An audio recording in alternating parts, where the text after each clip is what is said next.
Afternoon, guys. I'm Dave Canterbury with Self-Reliance Outfitters in the Pathfinder School, and I've had quite a few people ask me to go over the contents of my belt pouch. I carry a belt pouch most of the time with whatever belt knife I happen to be carrying that day, and I do switch things in and out quite a bit as far as what axe or hatchet I'm carrying, what belt knife I'm carrying, depending on the day of the week, really, because I like to try a lot of different things. I work very closely with Mora, so I use a lot of Mora knives. Of course, I'm part owner of the Pathfinder knife shop, so we do a lot of testing of Pathfinder knives as well. And so those things lead me to try different equipment, but the contents of this belt pouch stay relatively the same.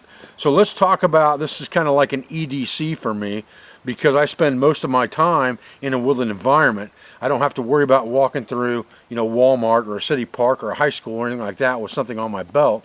So for a woodland type environment, this is pretty much my EDC. I get up in the morning, throw it on my belt with my belt knife, and I wear it throughout the day no matter what I'm doing most of the time. So stay with me, we'll break it out. Okay, so my combo today is the Pathfinder Scorpion and this belt pouch. So this is my belt knife, and I would always have a belt knife in conjunction with this belt pouch of some kind. And then the pouch itself. So this is just a leather pouch. It's probably, if I had to guess, using something to measure with, I'd say it's probably 4.5 inches by 5 inches, something like that. And it's gusseted. And inside this pouch I carry lots and lots of different things, but most of them are really fire starting implements in some way, shape, or form. I have just a Swiss Army Hunter style pocket knife in here. And the reason I carry this knife is because it's small and compact as opposed to like a trucker or something like that. It has the tweezers on it, and it has the pick on it. It also has a small saw blade on it, which I really like, because that small saw blade is very, very effective at striking a ferrocerium rod. You can take a small ferrocerium rod like this Mora Knives ferro rod, and that little saw blade really throws the sparks off of that dude, and I like that. So also, for any small intricate cutting I need to do, if I'm making a fireboard for a student demo or something like that, I've got a small saw to cut that in really quick. And of course you got the can opener, screwdriver, and of course a spare knife blade at the same time. And then I've got the ferro rod in there, and I always keep a small one in my belt pouch and then a bigger one either in my haversack or in my pocket or something like that. I have a magnifying glass in here that's just the bottom of a pair of binoculars. You can see the glue around it where it was in the binoculars. But I find this type of magnifying glass works really well for me. And this is just a tin that used to have fish hooks in it. And it just happened to fit that magnifying glass perfectly. I have a Flint and Steel Kit in here, basically for demo purposes, with some charred cloth, some punk wood to be charred, a shard of sliced agate, which basically is just a quartz type material, a piece of flint, and then a fire steel in the bottom. Again, this is really just a demo type kit that I use when I'm doing stuff for students, or if I'm just practicing starting fire with flint and steel. I'm to the point now where I don't have to practice starting fires too much with primitive means. I pretty much can do it. So my go-to most of the time, to be honest with you, is a cigarette lighter. I keep one in there all the time. That's always going to be my first go-to for a fire. I think that nowadays in this community we've gotten too hung up on the ferro rod, and everybody thinks the only way to start a bushcraft fire is with the ferro rod. I disagree. The way to start a fire is the fastest possible way to start a fire, and oftentimes a cigarette lighter is the way to do that. Now I also carry a small tube of matches in here, and really this is more for the tradition's sake than anything else, or for demonstration purposes. And I've got about 8 or 10 strike anywhere matches in there in an antique match case. Okay, now let's talk about some more less conventional things that might be in a belt pouch. I have a hand forged blanket pin in here that I can use in conjunction with my wool blanket to make outerwear or a garment or cloak of some kind if I need to. And then I carry a piece of chain in here that's very lightweight chain, but it's got a couple hooks on it. What that does for me is, if I use 1-inch sticks, it gives me a quick tripod that I can use to hang my bush pot off of over a fire. Very, very quick and very easy. I can also use this for pulling my bush pot off the fire.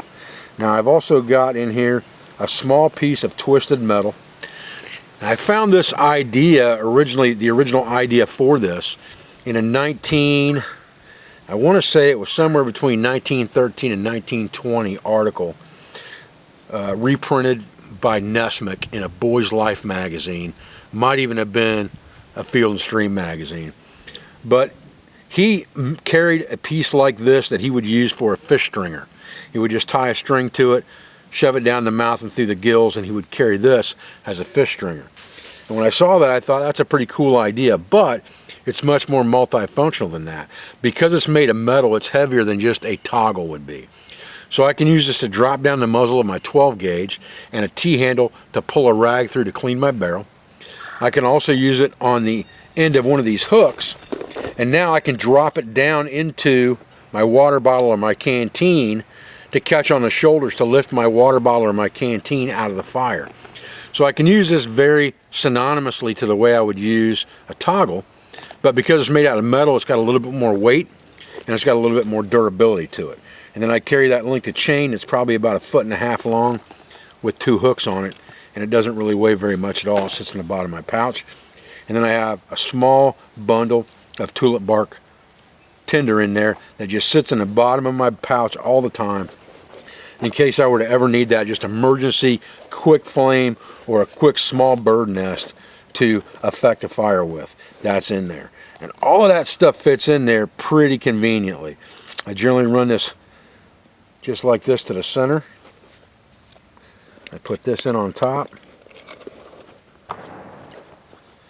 Somebody's either practicing a shotgun or they're hunting turkey and just shot one of the two. It is turkey season out here in Ohio, I believe. There's guys out hunting, I hear shotguns going off. Either that or they're practicing. There's lots and lots of turkey in this area. So all of these items fit in this belt pouch, very clean and very neat and tidy, to where I can just shake it all down inside there, stand that fire kit up separate from itself just like that, pull everything nice and tight and shut. It's got a nice leather strap on it that can just be tied in a bow with knots on both ends that don't pull through and a flap. And that really is like my everyday carry situation.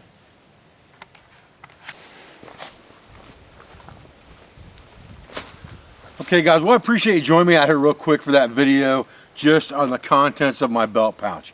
And I'm sorry that I haven't had time to shoot a lot of really intricate videos on going out and doing overnighters, camping and things like that. But right now I'm at my busiest time of the year and really kind of my busiest time in my career. I'm writing for 3 different magazines right now. I'm writing for American Frontiersman, I'm writing for Western Sportsman's Magazine, or Western Sportsman's News, and I'm also writing for Bushcraft Magazine, and I'm also writing for Backwoodsman Magazine. So I guess you've got 4 magazines that I'm writing for intermittently on and off, so I'm doing that.